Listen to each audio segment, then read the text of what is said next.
So Mark Zuckerberg, who founded Facebook and also Meta, which owns Instagram and WhatsApp and a few others, has announced that the censorship on Facebook is going to stop, or at least roll back. But while doing so, he also is blaming everyone but himself and the policies that he instituted. Instead, he's blaming, the fact checkers and news agencies and so on. It's like, okay, well, yes, the mainstream media leans heavily to the left, but that isn't new. It did that at the same time that Facebook decided to use them as authoritative sources. This isn't, I don't think it's true that the mainstream media has just gone so far to the left when it wasn't that way in 2016. I don't think it's true that Facebook's initiative has always been complete fairness as opposed to a bias in its own decision making, right? So in 2016, like Mark Zuckerberg himself was trying to make friends with the president of China, Xi Jinping, right? He was learning Mandarin so that he could do so because the primary idea there was to get in with China so that the Facebook app could be available in China. And it's like at the expense of mass censorship because he didn't actually care about free speech at all, but cared about the profitability of the company. And it's like, okay, that's a decision that you can make. It's not a moral one, but it's a decision you can make. But you should really own it. If you've had a change of heart here in 2025, then okay, great. If your politics have changed, if your moral compass has changed, or your religion has changed, like, okay, say so. But this idea that, well, we're going to, pivot in the way that we're dealing with things now in terms of censorship because of other people, is completely false. It's just a lie. He's the one and his platform that banned all the Proud Boys, not the organizational page. No, the individual users tried to make sure they didn't exist. Like, just if anyone was a member, it was just they were unpersoned effectively. In 2020, before that election, Facebook blocked access to stories about Joe Biden's son Hunter and the Burisma connection and all of that. This isn't an accident that's the fault of these other news media outlets. It was a conscious decision by either him or the different, stakeholders at Facebook, but it was a Facebook decision that was made. So it's patently false that he can just go and blame other leftist actors, which admittedly are leftist and we're not, loyal to the truth above all else. But it's not somebody else's fault. And therefore he's going to, make moves now to accommodate the fact that other people have done the wrong thing. Like, that's just not true. All right, so we're going to go on and look at some more. Like, that's how he starts out a new video that he released. But then he continues down several points, and I'd like to go through a few of them with you. So next he says, Second, we're going to simplify our content policies and get rid of a bunch of restrictions on topics like immigration and gender that are just out of touch with mainstream discourse. What started as a movement to be more inclusive has increasingly been used to shut down opinions and shut out people with different ideas, and it's gone too far. Okay, but mainstream discourse seems a lot like, well, this is what's being allowed on other platforms and it seems profitable, therefore we want to do it. Like, if you're not beholden to, well, people should be allowed to talk about these things because they're true and because they're important, but rather because it's within what, the Overton window? Is that what we're referring to as mainstream discourse? The things that are being allowed on other platforms that he's now apparently concerned about the fact that he's losing money to. Because honestly, the other platform we're talking about is Twitter, or X if you prefer the new name. Because now he's even wanting to copy Twitter to use the community notes style instead of fact checks. Which, okay, but you have to first admit that you did something wrong here.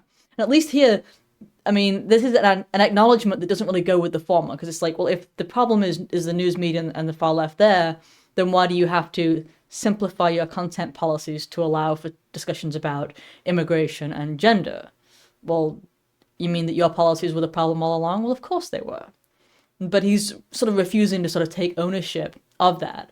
But it's kind of, in some way, it's kind of nice to see, oh, yeah, they were definitely actually doing that. Just kind of hearing it from them, this admission that they were shutting down entire discussions on broad topics because they wanted to change the way that the public feel represented. And this is one thing that I've always kind of hated about the way that censorship works. It's that if you make a person feel like his opinions are not widely held, then he's less likely to say them. And because he's less likely to say them, other people are less likely to say them as well. And so you end up with this sort of silent majority concept where everybody's too quiet and doesn't know that they're alone in their convictions. And so you often see things like voter turnouts being reflected as like, okay, well, people will vote one way, but they won't say so publicly. And but what it really does is it isolates people of a certain political persuasion that is not allowed, I guess you could say. So like if a discussion is banned on Facebook, so you just don't see it. You don't necessarily see, well, this discussion was banned. You just don't see anything on a certain topic. And so therefore you can feel kind of alone in your own belief systems and you're less likely to talk about it. And that causes a sort of isolation among a lot of people, and that affects those who spend too much time online. Like it has ramifications in people's personal lives and also in our political sphere as well. Okay, and then he goes on. Next point. Third, we're changing how we enforce our policies to reduce the mistakes that account for the vast majority of censorship on our platforms. We used to have filters that scanned for any policy violation. Now we're going to focus those filters on tackling illegal and high-severity violations. And for lower severity violations, we're going to rely on someone reporting an issue before we take action. I mean, this is again the sort of, well, these were mistakes. No, they weren't. They were just policy decisions that maybe now he doesn't agree with, either for monetary reasons or for moral reasons. But I don't think they were just mistakes. I imagine most of the people watching this video who've used one of his platforms have appealed a decision, and the appeal was denied after manual review by human beings. So like, yes, they used automated systems to identify certain things that they thought might have been offensive, and it got taken down immediately, and then you appeal, and then you get a human, but all the people who are hired are from California, and that's who they hire, those who are on the far left, and then it gets reviewed as, well, that's offensive, therefore it shouldn't be allowed here because it's hate speech, and we ban hate speech, right? I don't think it's fair to say that's a mistake. It's wrong, it's immoral, it's a policy that we no longer wish to hold. Okay, but just broadly saying that was a mistake, I don't think is fair. Now, the fact that he wants to focus now on just getting rid of content that's illegal, I think is a good thing. I mean, that's always been like the policy of frameworks like Gab, right? Was to ban content that was illegal. So it allowed things up to the limits of American law. But that's also part of the issue, is that so many different countries have anti-free speech laws, hate speech laws, that kind of thing. Countries like Britain, Canada, we're not talking like the third world, even though they have their own issues regarding you can't, criticize their government, that kind of stuff. That's what you see in the more obviously despotic countries. But like in the Western countries, Australia, Canada, Britain, Germany, like there are lots of these that are just now banning hate speech, and they're trying to pressure companies to ban it on their behalf. And if a company has offices in those countries, then they're able to exercise some actual pressure. Like they can actually, fine the company and take their assets and so on, which is why it's so important for companies, in the tech field who want to allow for free speech up to the limits of American law. They have to only have offices in the United States. When they start branching out and doing that, they just subject themselves to the foreign laws of various different either dictators or people who just don't believe in the same set of values fundamentally. And that's been a huge problem in so many of these areas. And it's like, going back to the very beginning, that's why you wouldn't try and suck up to China. Like, yes, okay, so China may block Facebook altogether because it allows for free speech, if it did allow for free speech.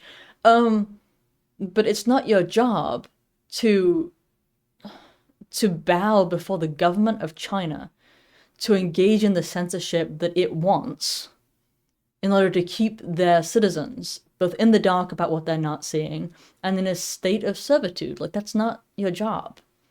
If citizens go to Facebook and they see a message that says this is blocked in your country because, you know, your government is evil, or what have you, like, in some sense, it's actually better than the alternative, which is they think they're seeing things that are not seeing, that doesn't actually exist, right?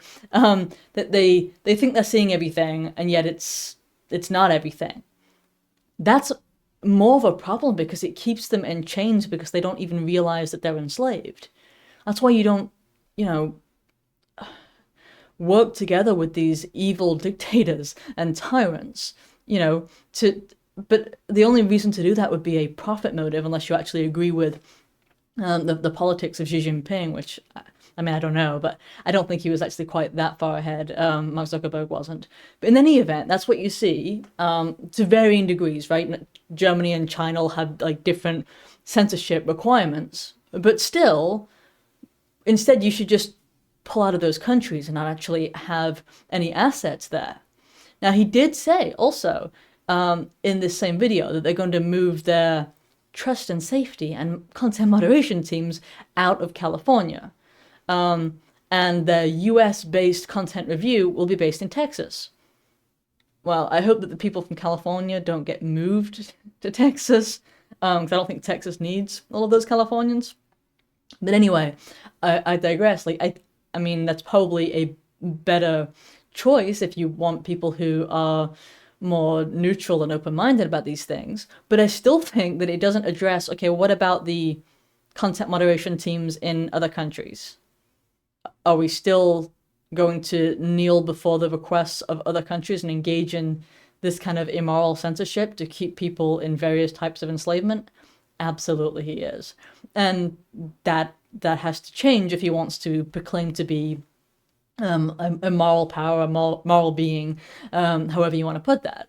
It's not, I mean, this idea that we can just blame everybody else, we can blame the news agencies and we can blame the fact checkers, which he and his company at least, you know, like, worked together with.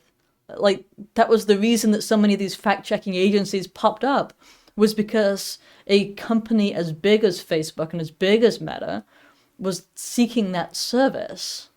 And now he's like, well, they were just on the far left. They were on the far left. They are on the far left. And it's because they were on the far left that they were chosen by Facebook. So let's not forget that when they're making financial decisions now under the guise of moral ones. Did you enjoy that?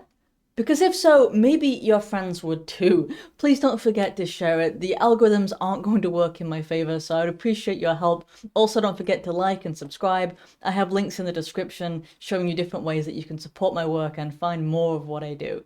Thank you.